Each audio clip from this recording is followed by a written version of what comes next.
और इंसान के दर्शन मात्र से ही भगवान की प्राप्ति है। जैसे कि हमने तुम्हें कभी नहीं देखा और आप हमें कहीं रास्ते में अचानक चक्र मिल गए, तो आप ही हमारे लिए भगवान हो, क्योंकि भगवान का कोई रूप नहीं है। बोली कन्हैया लाल की जय हो। श्री सुखदेव जी महाराज कहते हैं कि हे राजन परीक्षित, ऐसे संसार में, झूठे संसार में फंस करके जो अपना जीवन यापन कर ले शांति से, वही सबसे बड़ा धर्मात्मा है। आज इंद्रदेव का घमंड जो था वो टूट करके राख हो गया, खत्म हो गया, चूर चूर हो गया। तब जाकर के उसने भगवान कन्हैया को माला पहनाई कि आप ही हमारे सर्वस्व देह हो। और वहीं से भगवान कन्हैया का नाम गोविंद पड़ा। इससे आगे श्री सुखदेव जी ने महाराज ने बताया कि हे परीक्षित महाराज, भगवान कन्हैया का भ्रमण ब्रज में होता है रोजाना, और जो दर्शन नहीं करता कन्हैया के, उसका दिन खराब निकलता है, यानी उसका दिन अच्छे से नहीं गुजरता। इधर एक बार भगवान कन्हैया के न रहते हुए नंद बाबा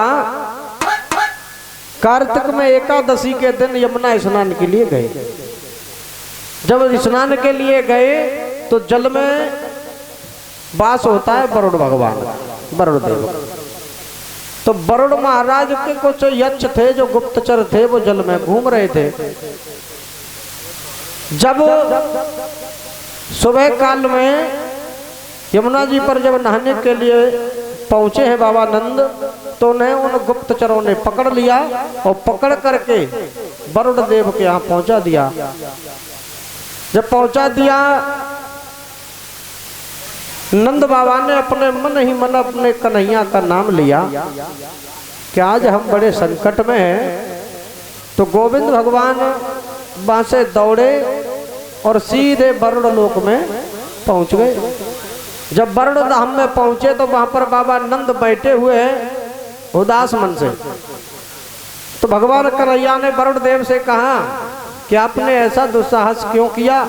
तो वरुण देव बोले कि प्रभु मुझे तो पता भी नहीं है कि ये आपके कौन है, क्या है। हमारे ये गुप्तचर इन्हें पकड़ करके ले आए। बाबा नंद ने कुछ भी नहीं कहा, ना ही श्री कृष्ण ने कुछ कहा। और वरुण देव के यहाँ से बाबा नंद को लेकर के चले तो वरुण देव ने बड़े ही नाना भांत से बाबा नंद और कन्हैया की स्तुति और वंदना की। श्री सुखदेव जी महाराज बोले कि एक दिन भगवान कन्हैया ने शरद पूर्णिमा के दिन बड़ी मीठी बंसी बजाई। जब बंसी बजाई, इधर गोपियां भी भगवान कन्हैया से रोजाना कहती थी कि कन्हैया हमारे साथ रास खेलो। तो शरद पूर्णिमा के दिन भगवान कन्हैया ने जैसे ही मुरली बजाई तो सभी ने मुरली को सुना। जिसके कानों में आवाज गई, जो काम कर रहे थे वो सब छोड़ करके दौड़ने लगे, भागने लगे। भगवान कन्हैया बड़े ही प्रेम से बंसी बजा रहे हैं, सभी दौड़ दौड़ करके आने लगे। तो उस समय का वर्णन श्री सुखदेव जी महाराज कर रहे हैं कि गाय बछड़े ग्वाल वाल जो भी थे वो सब दौड़े भगवान कन्हैया के पास आए। तो उस समय जो सखियों का हाल था वो बड़ा ही विचित्र था।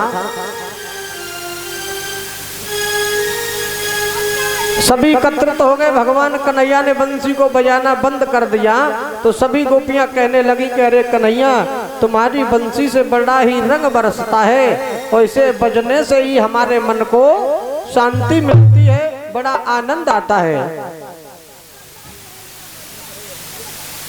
जब बंसी बजाना बंद कर दी तो कहने लगी कि बंसी आप फिर बजाओ। तो कन्हैया ने कहा कि आप अपने अपने घर के लिए चले जाओ। जब घर के लिए जाने को कहा तो गोपियां भगवान कन्हैया से बोली कि कन्हैया हम घर जाने के लिए नहीं आए हैं, आपके साथ हमें रास खेलना है।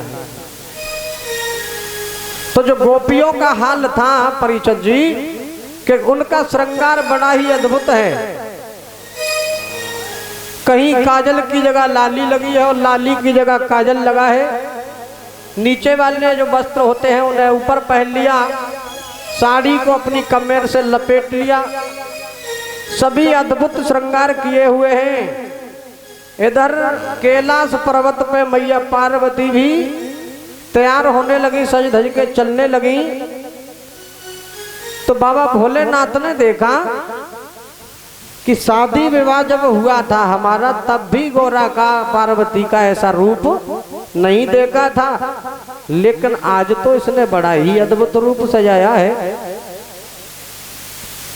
तो भोलेनाथ ने पूछा कि अरे पार्वती एक बात बताओ, तुम कहाँ जा रही हो? मैया पार्वती ने कहा कि बाबा हम कहीं नहीं जा रहे हैं, और ऐसे ब्रज में भगवान कन्हैया ने एक रास आयोजन किया है, उसमें हम सभी दर्शन के लिए जा रहे हैं। इधर भोले बाबा मैया पार्वती की बात चल रही है, और जो मनोहर शीतल स्थान बनाया गया वो भगवान कन्हैया ने योग माया के द्वारा उस रमणीक स्थान को तैयार कराया, जहाँ की नाना भांत के वृक्ष हैं, अलग अलग प्रकार की सुगंधें आ रही हैं। बड़ा ही आनंद मनमोहक स्थान बना दिया। भगवान कन्हैया ने देखा कि यहाँ पर रास रचाना सबसे ही उचित और अच्छा रहेगा। वहां पर जहाँ रास की स्थान बनाया गया है उसमें सूर्य चंद्रमा भी आकर के पहरा दे रहे हैं। इधर भोले बाबा पार्वती से हट करने लगे कि पार्वती तुम जा रही हो तो हम भी चलेंगे, क्योंकि हम भी कन्हैया का रास देखेंगे। तो मैया पार्वती कहने लगी कि हे बाबा वहां पर सब नारियां हैं और नारियों के सिवा वहां पर कोई पुरुष नहीं है। भोले बाबा बोले कि चाहे कोई हो या ना हो मैं भी चलूंगा। जब ज्यादा हट करने लगे तो मैया पार्वती बोली कि अगर नहीं मान रहे हो तो ऐसा करो आप भी नारी बन जाओ। तो आज त्रिपुरारी भोले शंकर नारी का रूप बनाने लगे। तो मैया पार्वती बोली कि बाबा एक बात बताओ कि तुम नारी तो बन जाओगे, कपड़ों से नारी बन जाओगे, लेकिन ये दाढ़ी कहाँ ले जाओगे और ये सर पे इतनी बड़ी जटा है, इनको कैसे छुपाओगे? भोले बाबा बोले कि चाहे कछु करो हमें तैयार करो, हम जरूर चलेंगे। तो भोले बाबा ने अपनी दाढ़ी को और महाराज ऐसे पकड़ो और ऊपर जटन में ही बांध लो, और बांध के घूंघट मरवाए के बढ़िया श्रृंगार करो, ब्रज की नारी बन गए।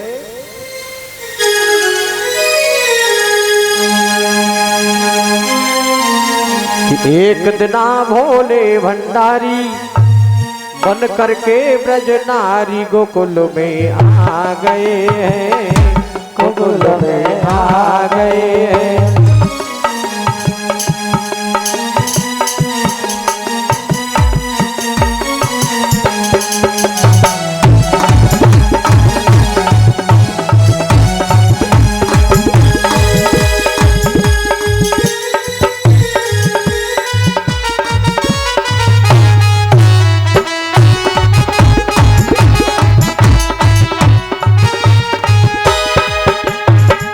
भोलेनाथ सजावट की, मैया पार्वती भी निहार करके हंसने लगी कि कन्हैया के यहाँ पर तुम जाओगे तो कहीं ऐसा ना हो कि तुम्हारी तो हंसी होंगी सो होंगी बाबा, हमारी भी हंसी है जाएंगी। भोले बाबा कहने लगे चाहे कछु होवे लेकिन मैं मानेंगो नहीं। तो एक दिना भोले भंडारी बन करके ब्रज नारी गोकुल में आ गए हैं, गोकुल में आ गए एक बिना भोले भंडारी बन के ब्रज की नारी आ गए।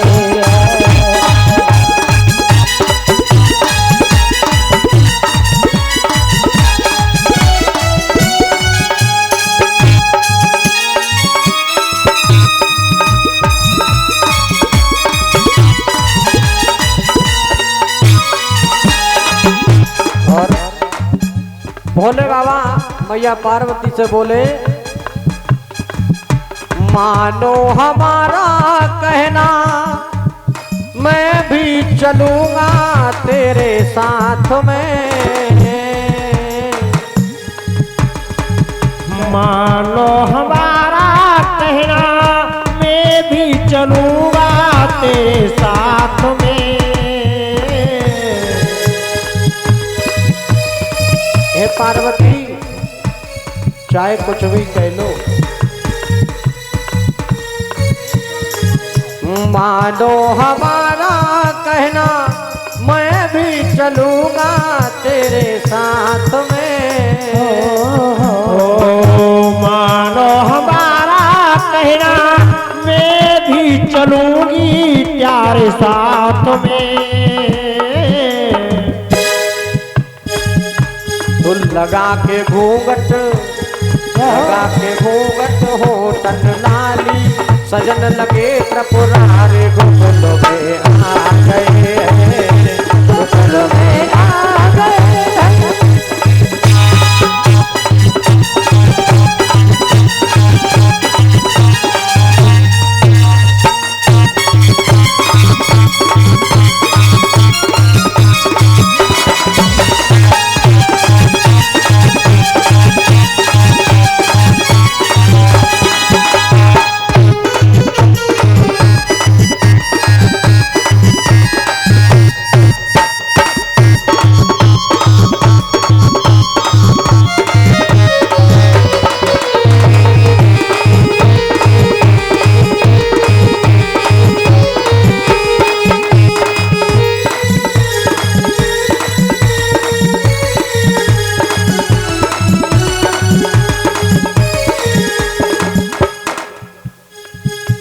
अरे एक दिना भोले भंडारी बन करके ब्रज नारी गोकुल में आ गए हैं, गोकुल में आ गए हैं, गोकुल में आ गए हैं, गोकुल में आ गए हैं, गोकुल में आ गए।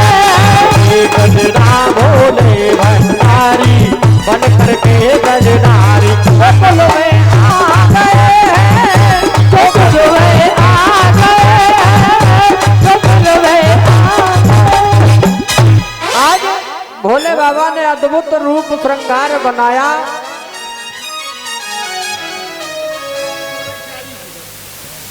हेलो, भोले बाबा की मैया पार्वती से लंबियाई ज्यादा थी कुछ। जब ज्यादा थी तो मैया पार्वती जब चलन लगी तो भोले बाबा से बोली कि देखो अब तुम मान तो रहना हो, ले जाओगे अपने साथ, लेकिन एक काम करियो, यहाँ से तुम सही सीधे चलियो, लेकिन जैसे ही वहां पहुंच जावेंगे तो हम तुम्हें इशारा कद्दे में तो तुम झुक जाइयो थोड़े से, यानी हमारी बराबर के ही है जाइयो। भोले बाबा बोले कि तुम जो कहोगी वही करेंगे, पर चलेंगे। आज धीरे धीरे चलत चलावत भोले बाबा मैया पार्वती रास में आ गए। तो देखिए भोले बाबा आज रास के उस स्थान पर पहुंचे तो वहां पर एक बड़ा अच्छा सिस्टम बना दिया। वो कैसा कि जैसे आजकल बच्चे पेपर देने जाते हैं ना, तो हर एक गेट पे चेक इन मिलती है। बच्चों को चेक किया जाता है कि कोई नकल तो नहीं लाया है, कोई मोबाइल फोन तो नहीं लाया है, कोई पैसे तो नहीं ले आया। ऐसे ही वहां पर हर एक गेट पर एक चौकीदार खड़ा है, वो चेक इन कर रहा है कि कोई इसमें पुरुष ना चला जाए। अंदर सभी ब्रज की नारियां बैठी हुई है, लाइनें लगा दी गई कि इतने इतने सब लाइनें में खड़े हो जाओ, खड़े हो जाओ, जैसे कि प्रार्थना होती है स्कूल में। ऐसे ही लाइनें बनाकर खड़े कर दिए। कन्हैया ने इशारा दिया कि आप सब बैठ जाओ, क्योंकि भगवान किससे किसकी बात को नहीं जानते, हर बात को जानते हैं। आज भोले बाबा अपने मन में सोचने लगे कि शायद है सकते हैं कि हमारी चोरी तो पकड़ी जाएगी। काय की वजह से पकड़ी जाएगी कि ये 3-3 पहरेदार लगे हैं। अब एक ते झूठ बोल लेंगे, दो ते झूठ बोल लेंगे, लेकिन कब तक झूठ बोलेंगे। पार्वती मैया बोली चुप रहियो, बात सब हम कर लेंगे, तुम काऊ से कछु कहवे की जरूरत ना। भोले बाबा बोले कि ठीक है, कैसे करो पर हमें रास दिखवाए दो। तो जैसे ही परिचय जी एक गेट पे पहुंचे तो वहां पे सबसे पहले खड़े मिले हैं बजरंगबली। बजरंगबली खड़े हैं और यही नहीं कि त्रेता में ही बजरंगबली रहे, भगवान कन्हैया के भी वंश में भगवान कन्हैया के साथ द्वापर में भी बजरंगबली आए हैं, क्योंकि राम और श्याम में कोई फर्क नहीं है, दोनों का मतलब एक ही है। चाहे राम कहो चाहे श्याम कहो, दोनों का मतलब एक ही है। तो भगवान की सुंदर लीला हो रही है, तो वहां तो सभी देवी देवता होंगे। वीडियो जब पहले गेट में खड़े हैं तो पार्वती मैया से पूछी कि आप ये बताओ ये पीछे कौन है, जो कि थोड़ी सी ढिला के चल रही है, झुके झुक के चल रही है। मैया पार्वती बोली कि थोड़ी उसी शर्म ना कर रहे तुम। भोले बाबा बोले जल्दी बात बना दे। मैया पार्वती बोली तुम्हें मालूम ना, हमने अपने लल्लू गणेश को ब्याह कर लो, बिन की बहू है। भोले बाबा बोले कर ले, रास देखने के चक्कर में हमें आज बहू बनना पड़ रहा है। कौन की सो? अपने लड़का। माते निकल गए कि चलो छोटी बहू है, कोई बात नहीं। दूसरे गेट में पहुंचे, वहां भी एक मंत्री खड़ा है, उसने पूछा ये कौन है? कि तुम्हें मालूम ना फलाने पड़ोस में ब्याह है, क्या आओ ना, वो है। धीरे धीरे तीनों गेट पास कर गए, अंदर बैठ गए। अब मैया पार्वती सोच रही कि अब भोले बाबा को यहाँ कैसे बचाएंगे, यहाँ तो राधा और कन्हैया दोनों हैं, अब क्या किया जाए। तो मैया पार्वती ने जो सबसे बीच वाली लाइन थी उसमें भोले बाबा को ठीक बीचों बीच में लेकर के बैठ गई। तो भोले बाबा की अब लंबाई ज्यादा है, सग तो एक बराबर की दिख रही है, लेकिन भोले बाबा अलग से दूर से दिख रहे, सगन से ऊंचे दिख रहे हैं। तो भोले बाबा को देख के कन्हैया की नजर पड़ी, बोले कि भाई सबकी सब नारी एक जैसी दिखाई दे रही है, सब एक जो समान दिख रही है, लेकिन ये नारी हम पहली बार देख रहे हैं। भोले बाबा बोले कि राधा जी जाकर के देखो, जाकर के देखो।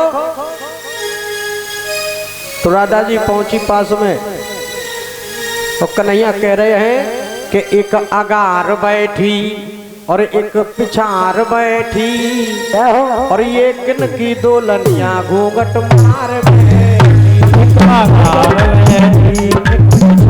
बैठी, ये खिड़की है दोलनिया घूंघट मार बैठी।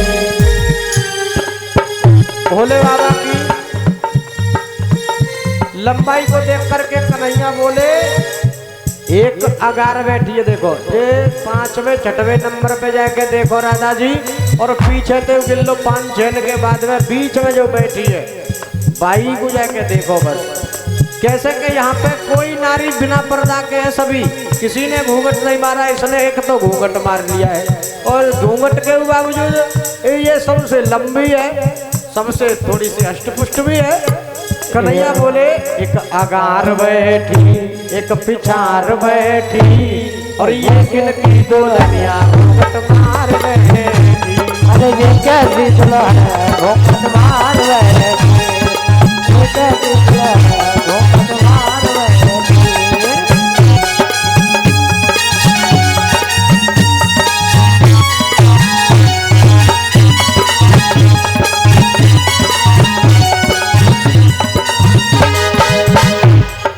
कन्हैया राधा जी को भेजने लगे अब भोले बाबा धीरे धीरे नीचे को सिकड़न लगे, नीचे को दबन लगे। अब भाई कब तक नू दबेंगे, यानी कब तक नू नीचे को बैठेंगे दब दब के।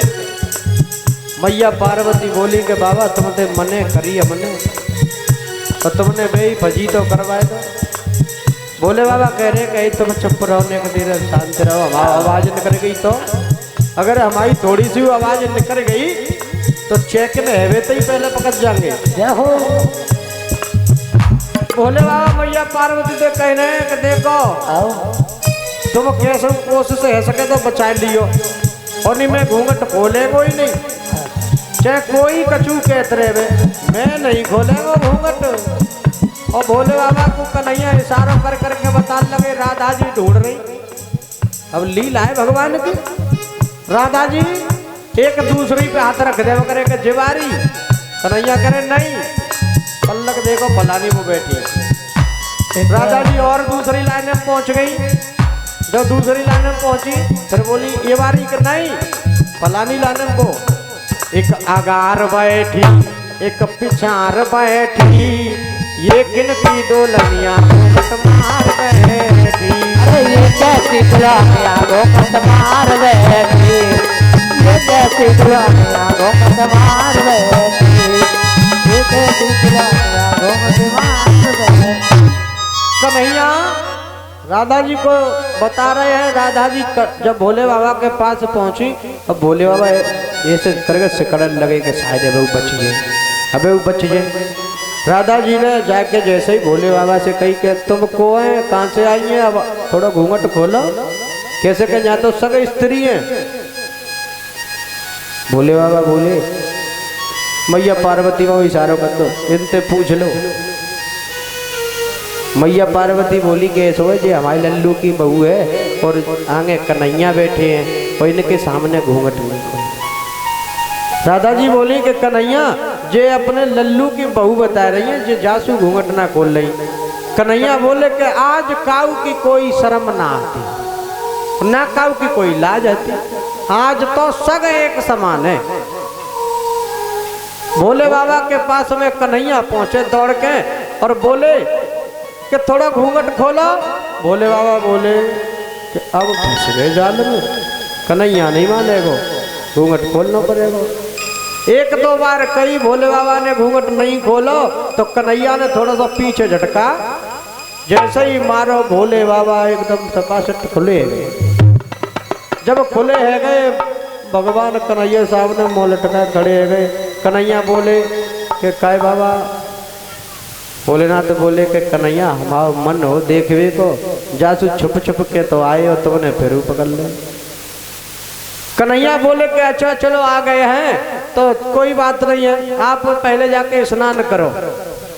तो भगवान कन्हैया के कहने से भोले बाबा को स्नान करा दिया, किसमें? राधा कुंड में। जब राधा कुंड में स्नान करा दिया तो बाबा अब ना तो रहे गोपी और ना रहे ग्वाल, अब तो बीच बीच में रह गए। जब बीच बीच के रह गए, अब अपना रूप नहीं हार के भोले बाबा कह रहे जी अच्छी बीमारी पड़ गई भाई पल्ले, अब ना जाने जी रोग कब तक नू रहेगा। तो भगवान कन्हैया ने वहां पर भोले बाबा का एक नया नाम रख दिया, गोपेश्वर महादेव। बोलिए गोपेश्वर महादेव की जय हो। जब गोपेश्वर बन गए, अब रास होने का समय आया तो सब गोपियां आपस में लड़ रही हैं कि कन्हैया मेरे साथ रास खेलेंगे, कोई कह रही है मेरे साथ खेलेंगे। तो भगवान कन्हैया ने कहा कि हम सबके साथ में ही रास खेलेंगे। अब एक कन्हैया है और हजारों गोपी हैं, एक कन्हैया और हजारों गोपी।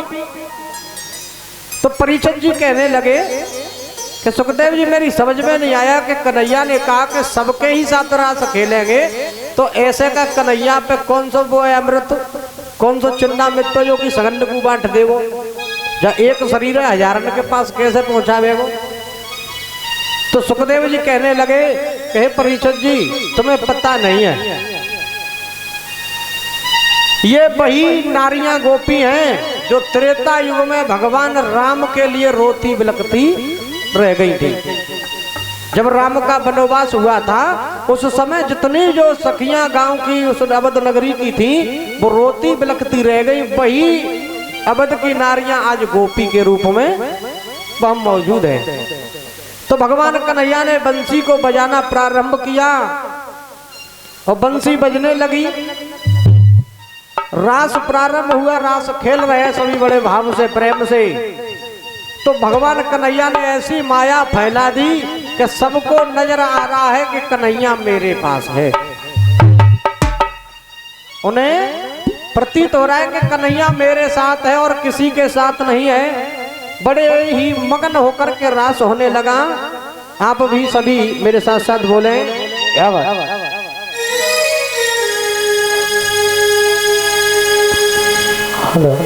आरी री मोही लागे वृंदावन नीको, आरी री मोहे लागे वृंदावन नीको, आरी री मोहे लागे वृंदावन नीको, आरी री मोहे।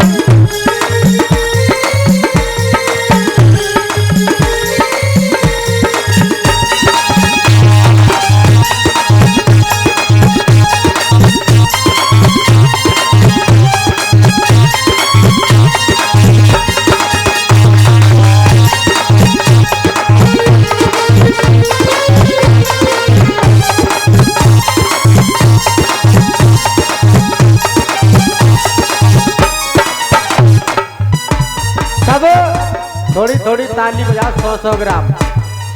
कैसे के कन्हैया तो रास खेल ले तो हम तुम कहूँ वृंदावन से अलग दौड़ेंगे। हम तुम वृंदावन में और जब वृंदावन में मैया बंद करो थोड़ी दूर। जब बताओ तुम वृंदावन कब गए हो? तुम ते ना घेरे परी जिनते कह रहे हैं माता बहना बैठी हैं वृंदावन गई है कब? अच्छा नहीं गए हो तो आज हम तुम्हें ले चलेंगे। आज ही अबे हाँ गाड़ी कर ले, गाड़ी कर ली है वने बाके पहिया ना दिक्कत का हुआ है। अच्छा हवा में चलते हैं। तो मैयाओ वृंदावन कहीं दूर नहीं है। जहाँ जिस जगह हम तुम बैठे हैं वही वृंदावन है। क्योंकि कहते भी हैं कि हमारा ये ब्रज 84 कोस में फैला हुआ है तो हम तुम तो थोड़े से ही दूर है। और मानो तो हमारे हृदय में ही वृंदावन है।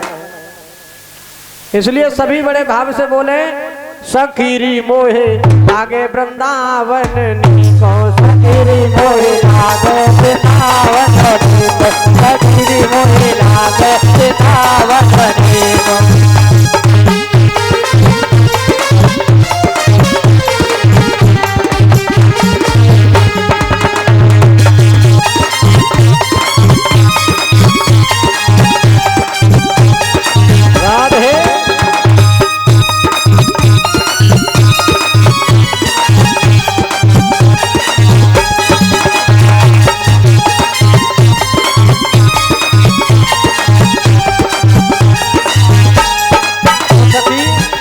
सखी कह रही नीको नामो हरि को। ऐसे ऐसे आनंद ना रो, ऐसे आनंद थोड़ी ना रो। कैसे? ऐसे आके बैठ जाते जैसे कि कोरे गढ़ा पे ऊपर से पॉइंट रख जाते जनमा से बैठ जाते, ऐसे बैठ गए जो ही। हाँ कछु मान ले। यानी हमने तो सोची आज शायद मैंने के 6 दिन है गए तो आज 7वें दिन तो सब जने समझदार रह गए होंगे। लेकिन तो कोई बात तो नहीं रही बात। अच्छा महाराज जी जो करे शाम के मगोड़ा खा के आइए। अच्छा बात तो थोड़ा थोड़ा संग देव ताली बजाओ, थोड़ा थोड़ा गाओ। आरिनी को नाम हरि को सखीरी मोहे लागे वृंदावन नीको।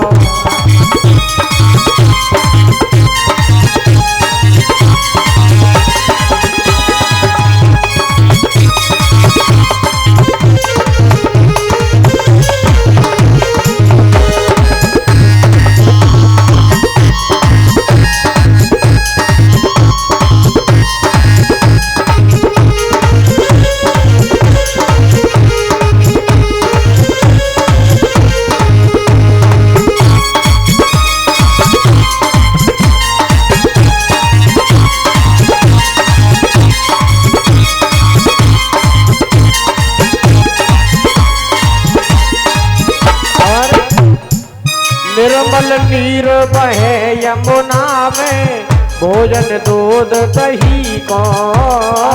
निर्मल नीर बहे यमुना में भोजन दूध दही को। निर्मल नीर बहे यमुना में भोजन दूध दही को। निर्मल दूध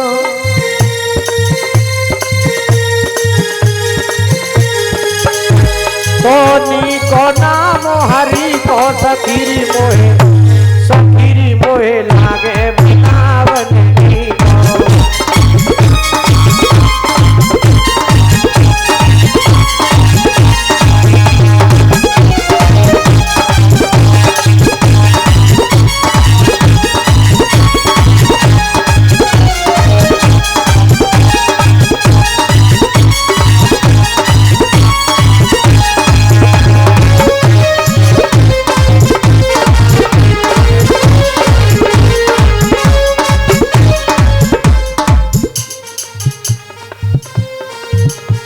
बस हमारे सोटा बारे बाबा मेहनत कर रहे हैं हकीकत में, और परिचित जीव कर रहे हैं, लेकिन कचू हल्की कर रहे हैं। ओम वीर भैया जहाँ कहीं भी हो महाराज जी के कमरे की चाबी दे। को नाम हरि को सखीरी मोहे लागे बिनावन को। नाम हरि को सखीरी मोहे लागे बिनावन को नाम हरि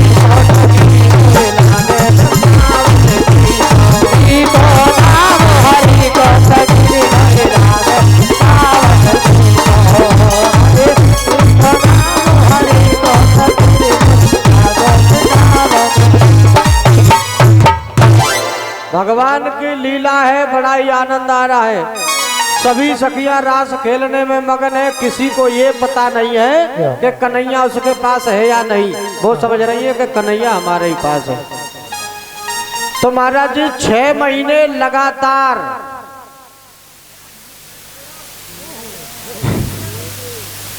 बाबा एक बात कही, जिनने देखो कछू तो मंगोरा खाए होंगे रात, वो शायद कछू खाए होंगे दही ते आवे, और दही ते खा के आए होंगे तेने सुस्ती आवे। महाराज जी तुम्हारी बात में तेरे पे कछु फर्क पड़ेगा तो है ना। और गजब का 1 महीना धरी गई। बोले कन्हैया लाल की जय हो। तो 6 महीने लगातार रास हुआ। बोले बाबा भी सम्मिलित रहे उस रास में। जब 6 महीने रास खेलने के बाद भगवान कन्हैया ने अपनी मुरली को बजाना बंद कर दिया। सभी सखियां फिर से इकट्ठी हो गई, कहने लगी कि कन्हैया अभी हमारा मन नहीं भरा, थोड़ा और रास खेलिए। तो भगवान कन्हैया ने कहा कि गोपी आज के लिए इतना ही, आगे फिर देखें। और गोपियों को ये भी पता नहीं है कि हमने 6 महीने रास किया है। वो समझ रही है कि अभी तो 1 दिन हुआ है। 6 महीने रास खेलने के बाद भगवान कन्हैया ने गोपियों से कहा कि आप अपने अपने घर जाओ। तो बोले बाबा बोले कि कन्हैया हम कैसे जाएंगे, हमारे बारे में तो सोचो। तो भगवान कन्हैया ने कहा कि भोले बाबा आप तो बड़े ही लीलाधारी हो, और भला तुमसे कौन सी बात छुपी हुई है। तो वहीं राधा कुंड के पास में कृष्ण कुंड और भी था, तो उसमें स्नान किया और भोले बाबा का वो स्वरूप था वो वापस आया, और चलकर के दोनों वापस कैलाश पर आ गए। श्री सुखदेव जी महाराज बोले कि हे राजन परीक्षित, सभी सखियां अपने अपने घर में आकर के गृह कार्यों में लगी हैं, लेकिन मन उनका घर पे नहीं है। जैसे कि हम यहाँ बैठे और हमारे मन में विचार चले कि आज तो दिल्ली में मेट्रो बंद है गई हैं, और हम सोचे कि आज जो परीक्षित जी हमारे सामने तो बैठे हैं, लेकिन कछु और दिखाई दे रहा है। क्या मतलब हमारे विचार को बनते तो हम का वाले कि परीक्षित जी है को, हमें तो कछु और दिखेगा।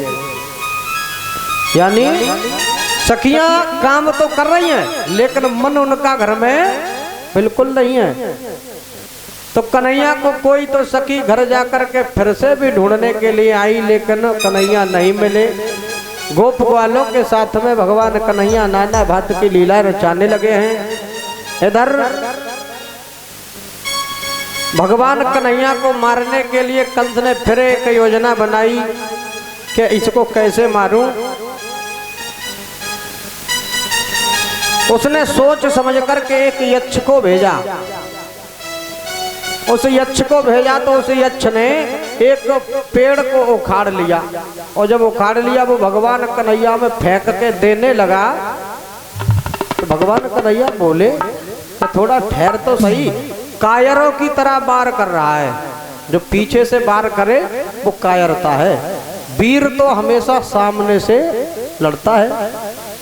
आज उस यक्ष ने जैसे ही वृक्ष को फेंक कर मारा, भगवान कन्हैया ने उसमें थोड़ा सा इशारा ऐसे किया, वो वृक्ष वापस लौट गया। जब वापस लौट गया उस यक्ष के जाकर के वो वृक्ष लगा है तो उस यक्ष के प्राण पखेरु उड़ गए।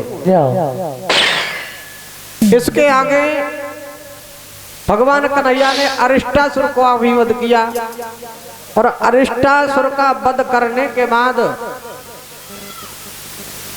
भगवान कन्हैया बड़े नाना भांति की लीला कर रहे हैं। तो कंस ने एक दैत्य और भेजा, केसी दैत्य, जो कि बड़ा भारी भयंकर रूप बनाया उसने एक सांड का, जो बाजार घूमते ना, ऐसा भेष बनाया बड़ा विशाल,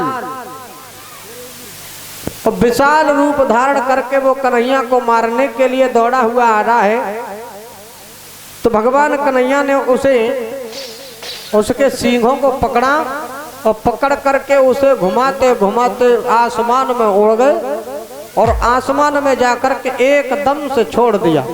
जब एकदम से छोड़ दिया, जब जमीन पर आकर के गिरा तो उसकी हड्डियां जो थी वो सब टूट गई, उसका ढांचा ही खराब हो गया, और उसके प्राण पखेरु उड़ गए। बोलिए कन्हैया लाल की। इधर कंस अब बड़ा भयभीत है, सोच रहा है कि अब मैं उसको कैसे मारूं। और कंस को नारद मुनि ने बीच में आकर के बताया था कि कंस कृष्ण काले रंग का दिखाई देता है। तो कंस को इतना डर बढ़ गया कि वो काले रंग की किसी वस्तु को देखता है तो उसे छूता नहीं है, अपने से दूर कर देता है, कैसे यहाँ से ले जाओ। हेलो पूरन सिंह भैया, जहाँ कहीं भी हो कमरे की चाबी दे जाएं। कंस के पास वहां पर एक फिर नारद मुनि आए, और नारद मुनि ने हमेशा आग लगाई है। बन तो वो काम बिगाड़ने में नेक मिनट नहीं लगेगी, जैसे कि आज के मान लो चुगलखोर। नारद मुनि सबसे बड़े पहले के मीडिया थे, और सबसे बड़े चुगलखोर थे। अगर काऊ को काम बनना हो तो बाकू बिगड़वा लो हाल तुरंत, अगर काऊ को बन नहीं रहो है कोई काम तो बनवा लो हाल। तो नारद मुनि ने आके कंस से कही कि महाराज ऐसा करिए कि आपके यहाँ कुछ समय के बाद में एक धनुष यज्ञ लीला होती है, धनुष भंग लीला।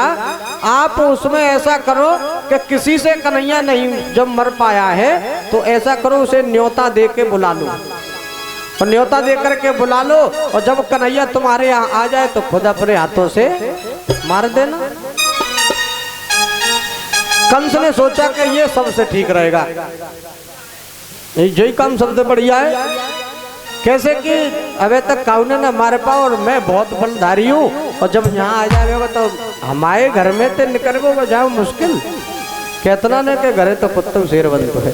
आज तो भैया कंसु कुत्ता होने वाला, ऐसे मत कहो। श्री सुखदेव जी कहने लगे, हे राजन परीक्षित, जब कंस को समझा करके नारद मुनि वहां से अंतर ध्यान हो गए, अब कंस ने एक पत्र लिखा। तो पहले मैया आजकल तो पत्र और सब कछु जी मान लो मोबाइल है, यानी आजकल तो एक दिना में तुम हजारों लोगों को नौता कर दो घर बैठे। और पहले का हो तो कि चिट्ठी लिखी जाती, लिख के फिर वो पहले कोई चलवे को वाहन नहीं है तो साधन नहीं है तो एक एक चिट्ठी पहुंचवे एक एक महीना लग जाता। हाँ भाई, दादा लोग बड़े बूढ़े थे, बिन्ने पटाई होंगी पैदल साइकिल से। तो वो चिट्ठी लिखी, और चिट्ठी को लिख कर के अक्रूर जी को बुलाया और कहा कि आप जाओ कन्हैया को लेकर के आना। उन्हें निमंत्रण देना और अपने साथ ही लेकर के आना है। जब उद्धव जी अक्रूर जी पत्र को लेकर के खड़े हैं, सोच रहे हैं कि इस बहाने में कन्हैया के दर्शन भी कर लूंगा और कंस का भी काम हो जाएगा भाई, क्योंकि मैं तो यहाँ पर भाई ऑर्डर का काम करता हूँ भाई, राजा की बात मानना ही सबसे बड़ा धर्म है। तो आज पत्र को लिया और मन में बड़े खुश होने लगे। अक्रूर जी वहां से उस पत्र को लेकर के जाने लगे। तो भगवान ने अपने भक्तों पर सदा कृपा की है, तो उन्होंने ऐसी माया दिखाई अक्रूर जी को कि जैसे मथुरा से गोकुल तक पहुंचने में काफी समय लगता है, तो उन्होंने सोचा कि क्यों ना अक्रूर जी को थोड़ी शांति मिल जाए। तो उन्होंने उनको ऐसी माया फैला दी कि उन्हें नींद आने लगी। रथ में ही नींद में आज सोने लगे हैं और कन्हैया ने उनका रथ यमुना के पार उतार दिया। जब उतार दिया तो रथ रेत था। यमुना जी के किनारे क्या होता है? रेत, जिसे बालू बोलते हैं, वो बहुत है तो रथ चल नहीं पा रहा है। आज जैसे ही वहां पर उतरे अक्रूर जी, तो वहां पर देखा कि यहाँ पर कन्हैया के चरण चिन्ह बने हैं। भगवान कन्हैया के जब चरण चिन्हों को देखा, आज उन चरणों की रज को लेकर अपने माथे से लगाने लगे कि जहां बसत मुरलीधर को मेरे वो ब्रज धाम, जो मेरे मन के अंदर है वो कहाँ रहता है? इस मन के ब्रज में। ब्रज तो हमारे मन में है ना, तो वो मेरे मन में बसता है।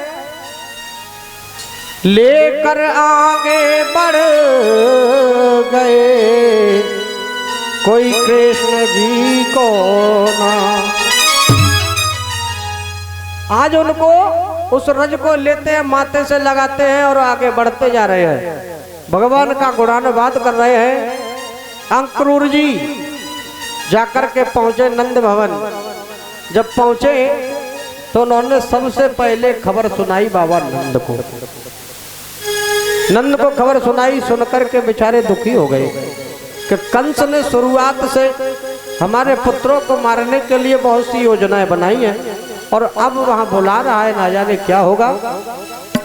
फिर वो खबर मैया यशोदा को भी पता चली। मैया यशोदा को जब पता चली तो बेचारी रोने लगी। कन्हैया को अच्छे से भोजन कराया, दाऊ भैया भी साथ में हैं, उन्हें भी भोजन कराया। भोजन करा करके मैया उनके सर पर हाथ फेरने लगी और कहने लगी कि बेटा आज और जी भर के देख ले, कल ना जाने तू हमारे पास रहबे ना रहबे। आज मैया यशोदा कन्हैया से इस प्रकार कहने लगी तो कन्हैया बोले कि मैया ऐसी क्या बात है। तब कन्हैया को पता चला कि मामा के यहाँ से पत्र आया है, हमारा न्योता आया है। तो मैया यशोदा को कन्हैया कहने लगे कि मैया एक बात तो हम कहवे कि देखो, हमने जब से सुत समारी है, जब से हम थोड़ा सा समझने लगे हैं, तब से हमने सोचो है कि हमने अभी तक अपना मामा को घर ही ना देखो। हमने अभी अपने मामा को घर ना देखो, कैसो घर है, कैसो मामा है हमारा। तो मैया हमारे मन की तो यही है कि हम मामा के जाएंगे। और हर बच्चा जब तक समझदार नहीं होता, थोड़ा सा ना समझ होता है, तो वो चाहे तुम लिवावे बन जाइयो, लेकिन पीछे पच जावे वो कि मैं मामा के जरूर जाऊँ। पता ना मामा के ऐसी कौन सी खीर मिलती है। कन्हैया कहने लगे कि मैया मैं मामा के जावेंगो, मैं मामा को देखता हुआ आऊंगो, दर्शन कर आऊंगो मामा के। मैया यशोदा को चिंता लगी है कि कन्हैया जाएगा तो पता नहीं क्या हो जाएगा। आज मैया यशोदा समझाने लगी कि कन्हैया मैं तो को नहीं जान दूंगी, और हर माँ जानती है कि यानी कहीं खतरा हो तो हर एक माँ घर से निकलते समय भी अपने बच्चों को समझा कर भेजती है कि बेटा संभल कर रहना, होशियार रहना। तो मैया यशोदा रो रो कर कहने लगी कि हे कन्हैया तू अगर माँ नहीं जावे तो सबसे बढ़िया रहे। कन्हैया बोले कि नहीं मैया मैं जावेंगो, एक दो दिन रहेंगो फिर आ जाऊंगो। अब कन्हैया की जिद के सामने मैया क्या कर सकती है, रोना ही बाकी है। तो मैया यशोदा रोती रही, कन्हैया आराम से सोने लगे। जब तो 1 मिनट सभी बोले कि नैनन में नींद भर आई बिहारी जी के, नैनन में नींद भर आई बिहारी जी के, नैनन में नींद भर आई बिहारी जी के, नैनन में नींद भर आई बिहारी जी के, नैनन में नींद भर आई बिहारी जी के, नैनन में नींद भर आई बिहारी जी के।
जब कन्हैया सोने लगे, मैया भी वहीं पर बैठ कर के बेचारी रोती रही।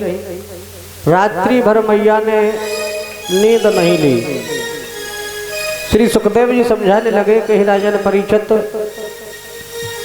जब धीरे धीरे सुबह हुआ, सुबह होने पर भगवान कन्हैया तैयार होने लगे मामा के यहाँ जाने के लिए। इधर अक्रूर जी भी रथ पर साफ सफाई करने लगे कि आज हमारे रथ में भगवान बैठेंगे। तो आज भगवान कन्हैया को ले जाने की खुशी में अक्रूर जी रथ को अपना साफ सुथरा करने लगे। इधर कन्हैया तैयार होने लगे तो दाऊ भैया भी बोले कि भैया हम चलेंगे। कन्हैया की जोड़ी है ना, दोनों भाई भाई है। तो जब दोनों तैयार होने लगे तो धीरे धीरे ये खबर ब्रज की नारियों को पता चली जो कन्हैया से प्रेम करती हैं। वो अपना घर का काम काज सब छोड़ करके दौड़ करके आई भवन में और कहने लगी कि हे कन्हैया, आप अगर चले जाओगे तो फिर हमारा यहाँ क्या होगा।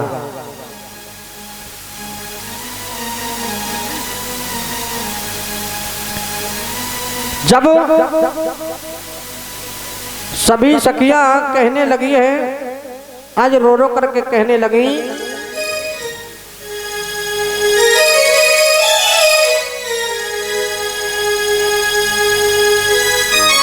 कि कहती है गोपी रुक जाओ कान, कहती है गोपी रुक जाओ कान, कहती है गोपी रुक जाओ कान,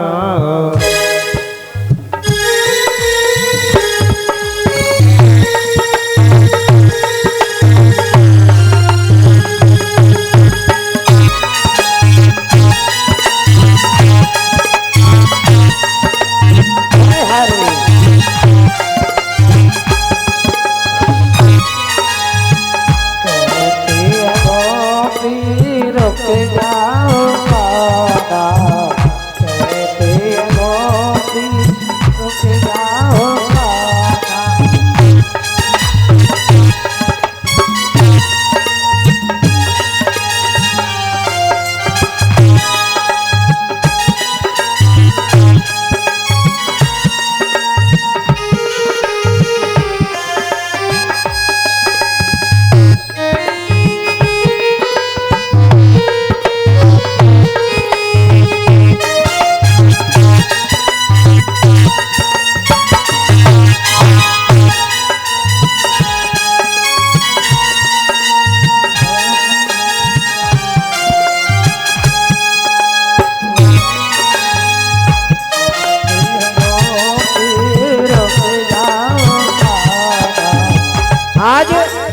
वो सखिया कहने लगी,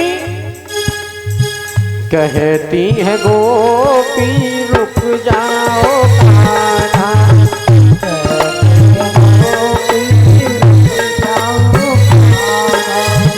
छोड़ के गोकुल, छोड़ के गोकुल मथुरा न जाना, कहती है गोपी रुक जाओ कान्हा, कहती है गोपी रुक जाओ कान्हा।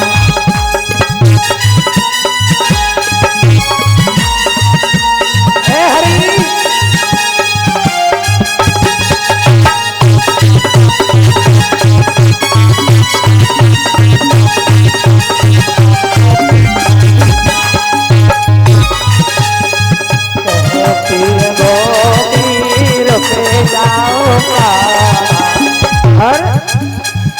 व्याकुल है राधा रोती है सखियां, उतरा है चेहरा भीगी है अखियां, उतरा है चेहरा भीगी है अखियां।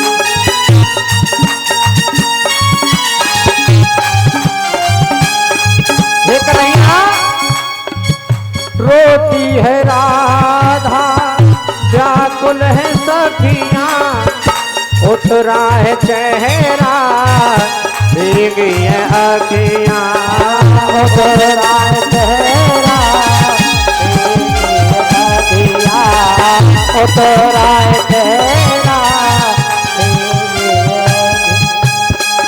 गोपी ग्वालों का तुम, गोपी ग्वालों का तुम दिल ना दुखाना, कहती है गोपी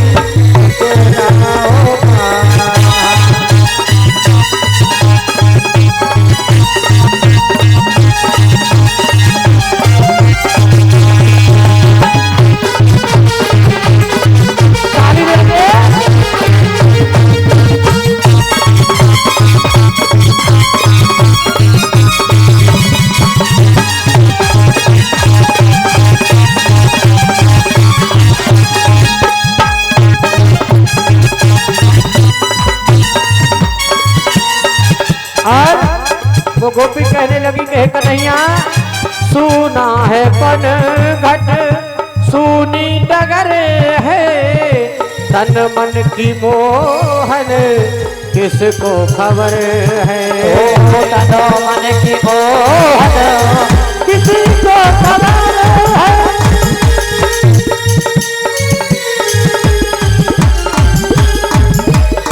वो गोपी कहने लगी कि कन्हैया यदि आप छोड़ के चले जाओगे तो ये गलियां, ये पनघट सब सूना हो जाएगा। सूना है पनघट सूनी डगर है, तन मन की मोहन किसको खबर है, ओ तन मन की मोहन किसको खबर है।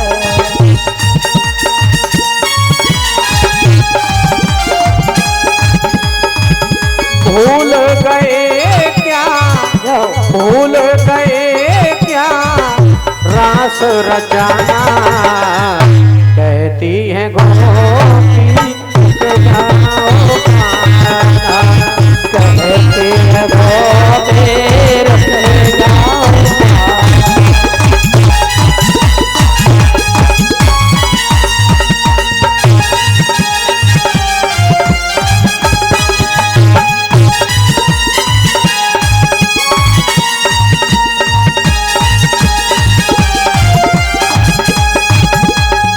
कहती है गोपी जाओ रुक जाओ कान्हा, कहती है गोपी जाओ कान्हा, कहती है गोपी रुक जाओ कान्हा।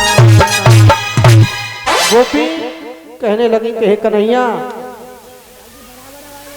आप ना जाओ हमें छोड़कर। तो भगवान श्याम सुंदर समझाने लगे कि अरे सखिया हो, देखो हमने जीवन में अपने मामा को अबे तक इतने बड़े हैगे ना देखो, और एक बार हमारे मामा ने हमें बुलाया है और तुम सब रो रो के अगर हमें रोक लेंगे तो हम जीवन में मामा को देख नहीं पाएंगे। इसलिए आप सभी धीरज रखो।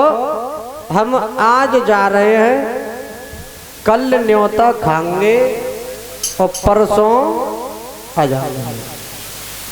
तो भगवान कन्हैया ने गोपियों से वायदा किया कि हम परसों वापस आ जाएंगे।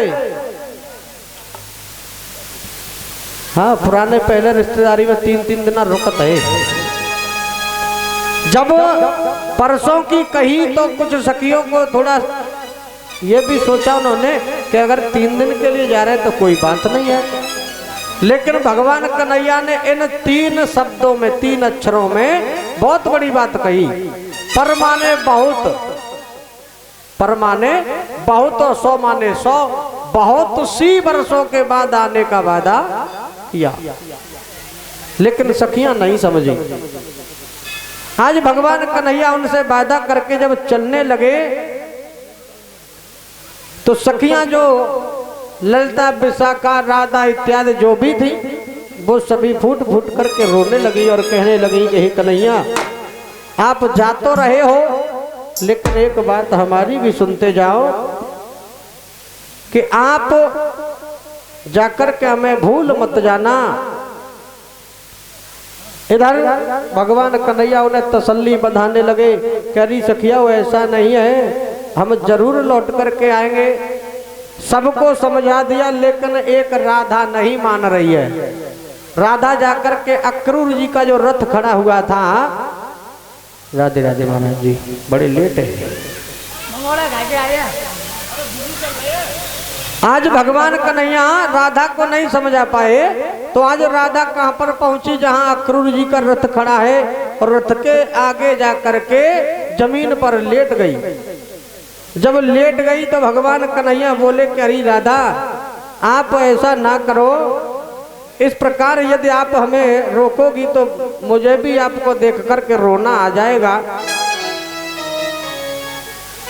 आज वो सखियां खड़ी हैं और इधर मोहन समझा रहे हैं तो वो सखियां रो करके कहने लगी, करे कन्हैया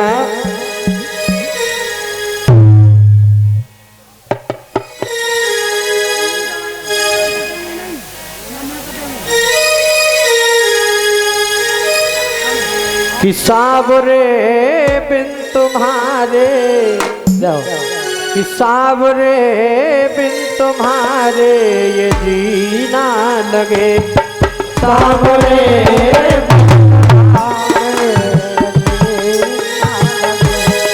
सावरे बिन तुम्हारे जीना लगे, सावरे बिन तुम्हारे ये जीना लगे, सावरे बिन तुम्हारे ये जीना लगे।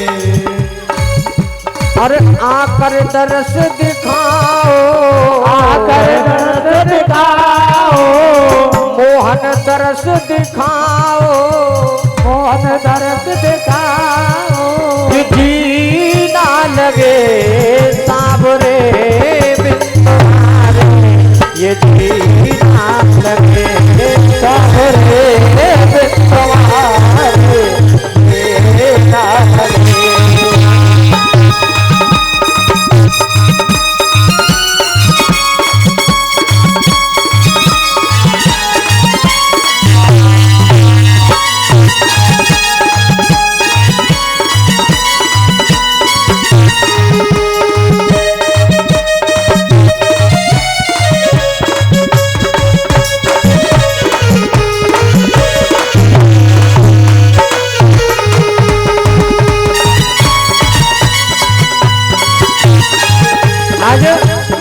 वो सखियां कहने लगी, भजन सुनाने काना तुमको मनाने, तुमको काना रिझाने मेरी मान जा, ओ मेरी मान जा।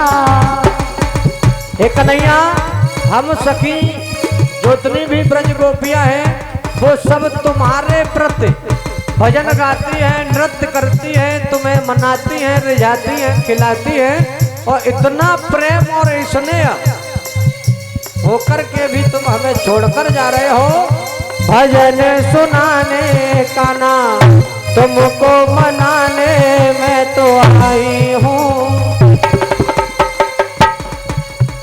और पी के साथ सारे, पी के साथ सारे जीना लगे सावरे बिन तुम्हारे जीना लगे सावरे बिन तुम्हारे जीना लगे सावरे बिन तुम्हारे जीना लगे। और वो सखियां कहने लगी हे कन्हैया बिन तेरे काना ये जग है बेगाना मेरे सावरे, मेरे सावरे बिन तेरे काना ये जग है बेगाना मेरे सावरे। किसको बताऊंगी मैं किसको सुनाऊंगी ये सावरे। हे कन्हैया अपने दिल का दुख जो हम पर आपके जाने के बाद क्या बीतेगी वो हम किसे बताएंगे।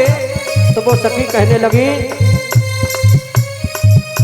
हम सब हैं दास तुम्हारे, हम सब हैं दास तुम्हारे ये जीना लगे सावरे बिन तुम्हारे ये जीना लगे सावरे बिन तुम्हारे ये जीना लगे सावरे बिन तुम्हारे ये जीना लगे।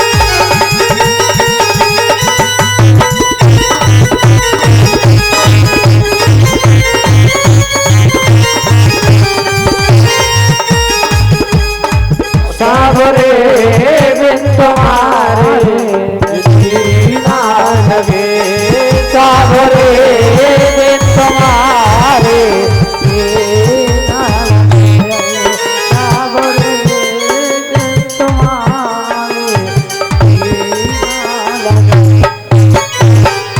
जब सब सखियां रो रो कर कहने लगी तो कन्हैया ने समझाया कि अरे राधा जी आप ज्यादा चिंता ना करो, हम अपने मामा के यहाँ घूमने के लिए जा रहे हैं। कुछ दिन के बाद परसों 2-3 दिन की तो बात है, अगर हम 1 महीने के लिए जाते तो रोना ठीक था, लेकिन हम तो सिर्फ 3 दिन के लिए जा रहे हैं। कन्हैया ने समझा दिया आज जा रहे हैं, कल खाएंगे दावत, परसों आ जाएंगे। सखियां रोती रही, कोई नहीं मान रहा है। भगवान कन्हैया और दाऊ भैया दोनों रथ में बैठ गए। जब रथ में बैठ गए तो देखिए जैसे कि एक गाय से बछड़े को दूर कर दो,